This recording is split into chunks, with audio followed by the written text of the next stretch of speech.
El hombre occidental persigue el placer inmediato sin dar nada a cambio, lo que le lleva a una pseudo-felicidad fugaz, incierta y dependiente. Hemos creado un mundo que busca la recompensa sin esfuerzo, y así vamos mal. Y todo esto ocurre por seguir una corriente filosófica que se centra en el placer inmediato, superficial y fugaz, y que no nos prepara para los posibles problemas que nos puede deparar la vida. Si hay algo claro es que vivimos en una era revolucionaria. Jamás tuvimos tantas comodidades y tanta calidad de vida, y sin embargo vivimos más deprimidos, estresados, asqueados y malhumorados que nunca.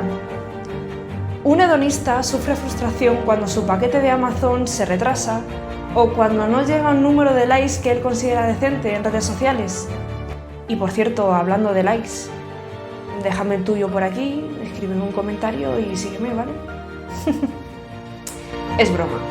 Un estoico es feliz porque no necesita nada más de lo que ya tiene. Mi nombre es Laura, estás en el canal de Salud Estoica y en este vídeo voy a introducirte en el estoicismo, una filosofía de vida que me ha resultado tremendamente útil y que se la recomiendo a todo aquel que desee llevar una buena vida. Empezamos.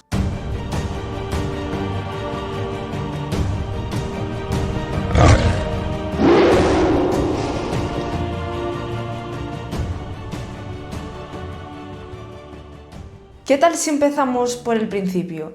Ya seas fan de una filosofía o de otra, lo importante es tener una. ¿Y por qué te preguntarás? Pues muy sencillo. Sin filosofía corremos el riesgo de malvivir. Da miedo pensar que podemos llegar a tener una edad avanzada y contestarnos negativamente a la pregunta: ¿he aprovechado mi vida?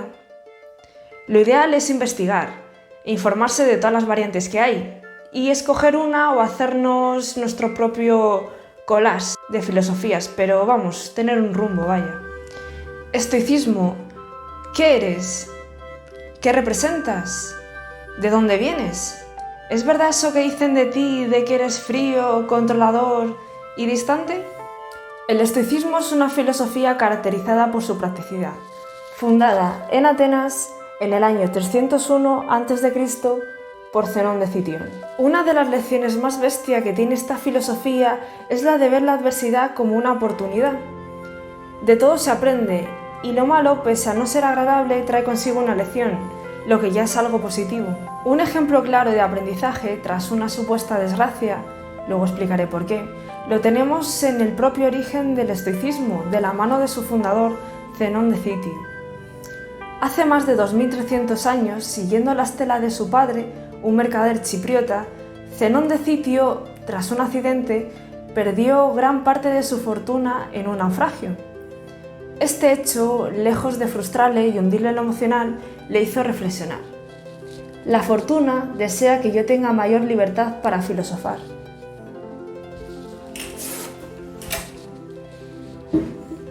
El hecho de perder gran parte de sus riquezas en el mar no le importó, ya que fue su percepción sobre este hecho el que acabó determinando su propia vida. Arruinado, se trasladó a Atenas, donde a raíz de leer a Sócrates y otros filósofos se formó en filosofía y acabó fundando su propia escuela de filosofía, el estoicismo.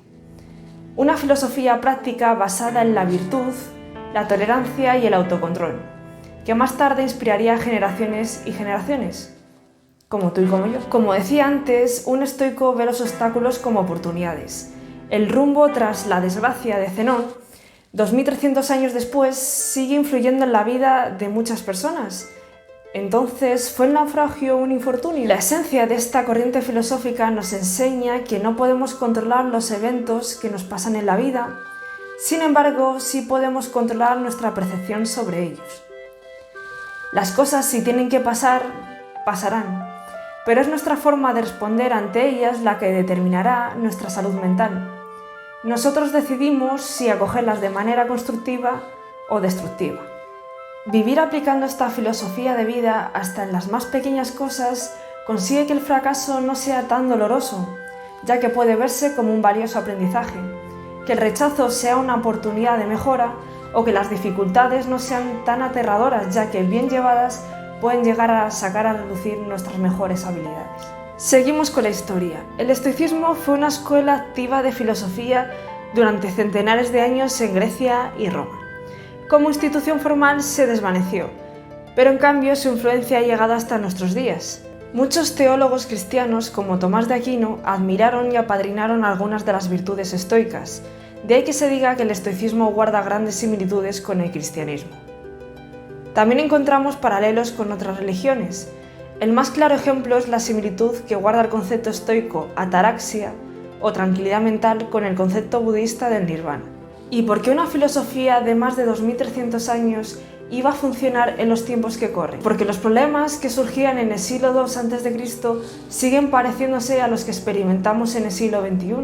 La tecnología nos ha cambiado la vida, pero en esencia, como individuos y sociedad, nos afectan las mismas cosas y vivimos con las mismas preocupaciones: fama, amor, poder, enfermedad, justicia. La palabra estoicismo viene de la stoa poikile, un pórtico público y decorado con pintura ateniense que formaba parte de un espacio arquitectónico cubierto, de planta rectangular y alargada, conformado por una serie de columnas. Ahí es donde Zenón y sus alumnos se reunían para hablar y debatir sobre filosofía. A la stoa podía acercarse cualquier ciudadano a escuchar las disertaciones de Zenón sobre temas que iban desde la naturaleza humana al deber, la ley, la educación, la poesía. Y bueno, sobre esto pido disculpas. Los estoicos creían que todo lo que nos rodea actúa acorde a una red causa-efecto, que no es más que el resultado de una estructura racional del universo.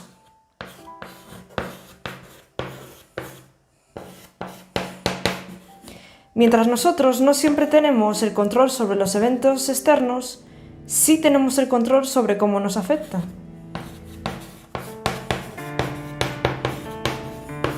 Nosotros somos los únicos completamente responsables de todo lo que hacemos y decimos. Por lo tanto, nosotros y solo nosotros podemos controlar nuestra propia liberación o destrucción. O dicho de otra manera más común, el cómo nos tomamos las cosas.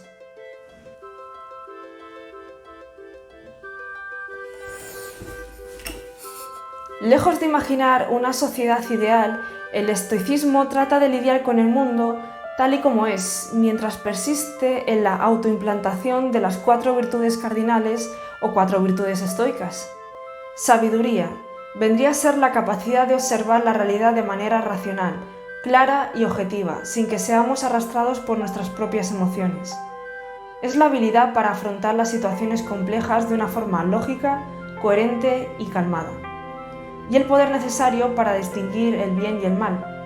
Es por esto por lo que los estoicos llamaban ignorantes a aquellos que actuaban con crueldad, pues actuaban así porque no sabían distinguir el bien del mal.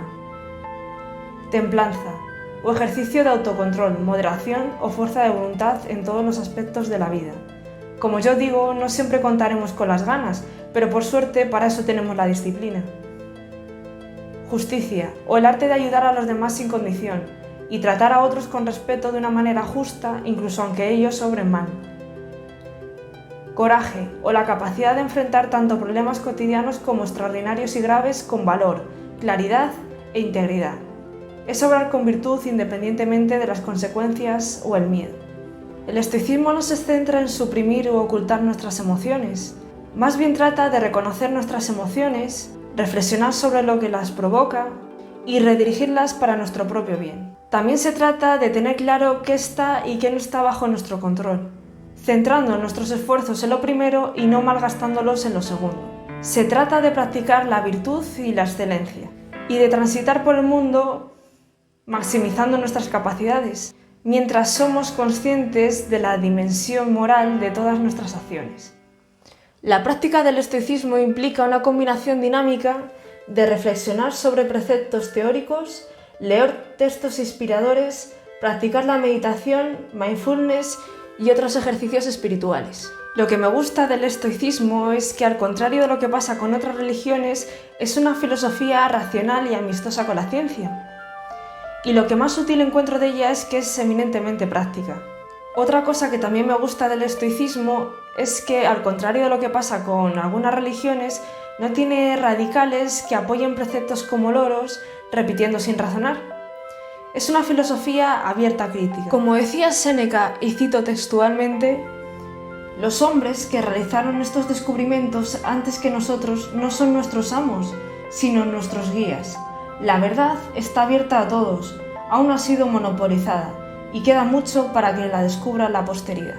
A diferencia de lo que muchos suelen pensar, el estoicismo no es ninguna terapia, ya que las terapias pretenden ser un enfoque a corto plazo para ayudar a las personas con problemas concretos en un momento determinado de sus vidas. El estoicismo es una filosofía, pero una filosofía de vida que nos guía desde pequeños y tiene como objetivo una existencia floreciente. Una de las premisas más importantes del estoicismo es aprender a vivir conforme a la naturaleza, entender qué es el ser humano y qué objetivo tiene como especie. La naturaleza del ser humano se sustenta bajo dos columnas. Una es la capacidad de razonar y la otra es la sociabilización. Las personas solemos pecar de un exceso de emociones. Esto a priori no tiene por qué ser malo. De hecho, cuando el ser humano no vivía en la época actual, las emociones eran muchas veces las que se encargaban de mantenernos con vida. El miedo, por ejemplo, nos animaba a huir frente a un depredador. Hoy en día, el mundo en el que vivimos está lleno de comodidades. Ciertas emociones dejan de tener un papel crucial para convertirse en un muro de piedra que nos impide desarrollarnos con plenitud. Otro tema que también lleva a la confusión es que el estoicismo es para personas que tienen un poder adquisitivo alto, y esto no es cierto. Si algo destaca de esta filosofía y los tres referentes históricos lo corroboran, es que sus principios nos ayudan sin importar nuestro estatus social o las comodidades que tengamos. De los tres referentes históricos más conocidos tenemos ejemplos de vidas muy distintas. Marco Aurelio llegó a ser el hombre más poderoso de su época, convirtiéndose por méritos propios en el emperador del Imperio Romano. Séneca fue asesor del emperador Nerón y dramaturgo. No llegó al nivel de Marco Aurelio, pero poseía una gran fortuna, de las más ricas de hecho del imperio. Epicteto, quien acabó por formar su propia escuela de filosofía, nació como esclavo. ¿Y qué tendrían estos hombres en común si los viéramos con los ojos del presente? Seguramente tu respuesta sea nada. Pero entonces sí compartían algo, y muy importante, su filosofía de vida, el estoicismo. Como he dicho, el estoicismo es una filosofía puramente práctica, y como filosofía práctica tiene sus propios ejercicios prácticos. Algunos de ellos son: escribir un diario, practicar la incomodidad, entrenar percepciones, autocontrol, la vista desde arriba, no predicar, hacer, visualización negativa, memento mori, premeditatio malorum, vivir de acuerdo con la naturaleza, amor fati, dicotomía del control, prosoche. Explicar cada uno de ellos me llevaría a un vídeo aparte, pero como vídeo introductorio, de momento los enumeramos. Otra pregunta que me hace mucha gente es: si estoy interesado en el tema, ¿por dónde empiezo a leer? Mi recomendación, si no has leído nunca sobre el tema, es que no empieces por los estoicos antiguos, ya que tienen muchas veces un lenguaje que no es muy accesible. De los primeros libros que recomiendo, uno es el de Cómo ser un estoico, de Massimo Pigliucci, y otro es El arte de la buena vida, de William B. Irving. Otro que no tengo aquí porque es en formato digital es el de Invicto, de Marcos Vázquez.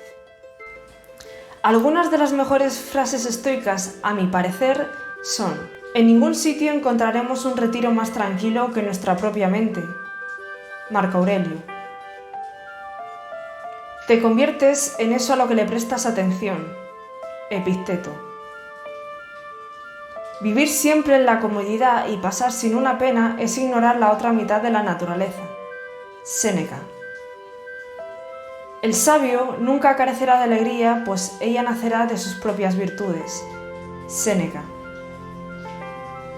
Tú tienes el poder sobre tu mente, no sobre los acontecimientos. Date cuenta de esto y encontrarás tu fuerza. Marco Aurelio. Si alguien ofreciera tu cuerpo a un desconocido por la calle, te enfurecerías, y sin embargo, ofreces tu mente a cualquiera para que abuse de ella, dejándola perturbada. ¿No te da vergüenza? Epicteto. Si no está bien, no lo hagas. Si no es cierto, no lo digas. Marco Aurelio. Como casi todo, la teoría es más fácil que la práctica. Aún así, poner en marcha esta filosofía en nuestro día a día crea individuos potentes. Y digo potentes precisamente por no poder ser intimidados aunque la adversidad tope con ellos. Esta filosofía crea individuos con el poderoso e infinito valor de la resiliencia, de ahí su auténtico poder. Conocer la esencia de esta filosofía ya es un paso, desde luego, pero el arduo camino de maduración mental para conseguir llevar a la práctica esta corriente será largo, eso sin duda. Esta sociedad hedonista en la que vivimos no nos está criando para ello. Por ello, resiste y persiste. Y para terminar, te dejo unos deberes. Contéstate a diario. Voy a leer textualmente. ¿Puedo hacer algo? ¿Está bajo mi control? ¿Qué me está enseñando esto que me está pasando? ¿Me he dejado llevar por mis primeros impulsos? ¿Me estoy preocupando por lo que todavía no ha pasado? ¿Agradezco lo que tengo? ¿La mayoría de mis acciones me acercan a mis objetivos a largo plazo? ¿Puedo ser esclavo de alguna cosa menos? ¿Sufrir disciplinadamente o arrepentirme reiteradamente? ¿Tengo claro que esto bueno o malo que me está pasando también pasará? Y hasta aquí el vídeo de hoy. Espero haber resuelto alguna de tus dudas y si te queda alguna, por supuesto me la puedes dejar en comentarios. Y como siempre, si queréis, nos vemos en el próximo vídeo.